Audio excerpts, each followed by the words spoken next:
So are you ready to sell your business? So 5 years ago, there were no franchisor IPOs in 2017.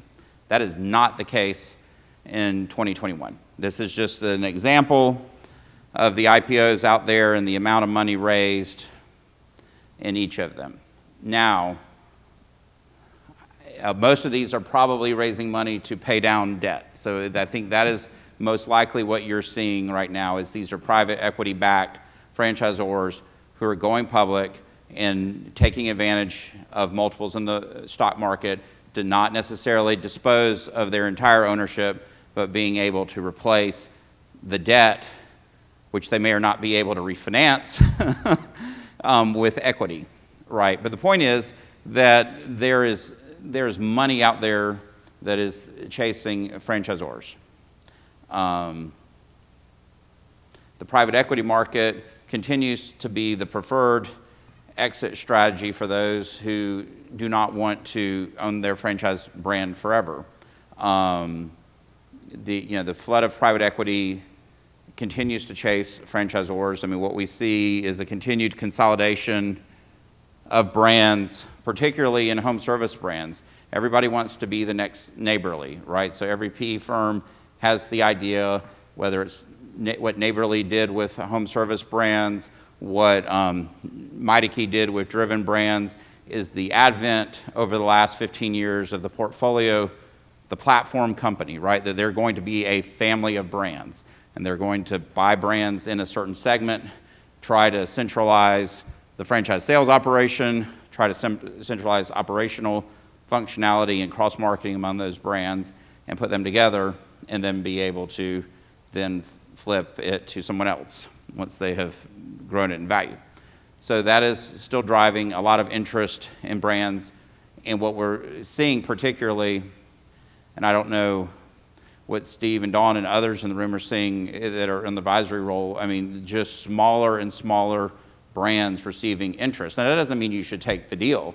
I mean, you may be giving up way too much equity for what the money is being worth, but that isn't keeping private equity from trying to come down and capture the brand before the rocket ship is taken off, right? I mean, that's why they're doing it, is basically to get their foot in the door, because they don't have to chase the deal when it's now, a $50 million deal when they could have bought in at $1 million at that point in time and allowed the owners to take a little bit of money off the table, or being able to provide that capital that took them from 50 units to 150 units, where they didn't have to try to scrimp and save to get there.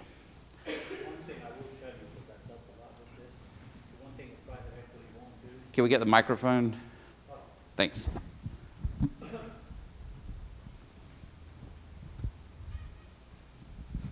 Thank you. Yeah, one of the things that and I've done a lot of this, so private equity won't do is look at a fixer-upper. So if I can give anybody any advice, if you've got issues with your brand, fix the issues first, because the multiples will affect the brand. So for example, if you don't fix it and they come in, they want to get a deal because they're looking for a deal. I had a guy call me yesterday, he's looking for a deal in Charlotte. They'll offer 5, but if you fix your problems, you might get 10 or 12 times multiple. And if you don't know the difference, look it up. It is always cheaper to fix your own problems versus asking your investor to fix them, right? I mean, it just is. The investor is always going to handicap it more than enough to cover whatever they think they're going to have to put into it.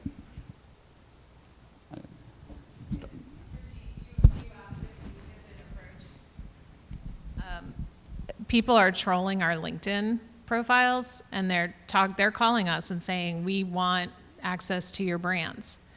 The thing that we try to do is make sure that these investors, besides having the money, that they're going to be a good fit for the brand.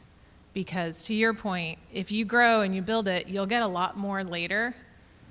There's just a lot of money out there now. So, and Steve will talk more about PE later. Right. So other options for maximizing your value, opportunities to purchase weaker competitors in the same space and convert them to your system. If your franchise agreement allows you to do that, there may be opportunities to pick up units and get yourself several years ahead in development and convert those to your brand. But only if your franchise agreement permits it. And what we're talking about here is encroachment provisions in your franchise agreement. Has your franchise agreement been drafted so that such an event could happen, or would you have to divest units because you couldn't successfully convert them to the same brand? Having your corporate units pay royalties to the franchisor. Why is that important? Well, many of you are funding, in the emerging stage, you're funding your franchise anyway from operations. You might as well get credit for it by having those royalties come in and be part of your royalty base against which that EBITDA number that Jack was speaking about is applied to, versus just putting in capital that is getting a multiple of 0 when you're using that to help finance the business. Because that's in reality is what's going on, and that's in reality what's going to happen when you go to sell it, because if you're retaining those as franchised locations, they're going to continue to pay royalties. And lately, it's been between 10, 12, 15 times. Absolutely crazy. Yeah, it all depends on the size of the size and the interest, right? What an investor will pay. Managing system data. Who are your customers? Now's the time. I think Joey made that clear. Now's the time to understand your data. That's why we have Scott Wingo coming tomorrow. I hope y'all can stay for that. It'll be a great presentation. I mean, there's nobody, I think, out there that understands the internet and how data works better than Scott. And to understand that data, know your customer, who they are, how to reach them, and what they want, right? This is a world where if you can answer those 4 questions, you can thrive in a fiercely competitive environment because you know your customer better than your competitor knows it. And ultimately, your data is the true lasting value in your business. Beyond your culture is your data, because it's taken you years to know what you need to know about your business, and your competitor has to start from scratch.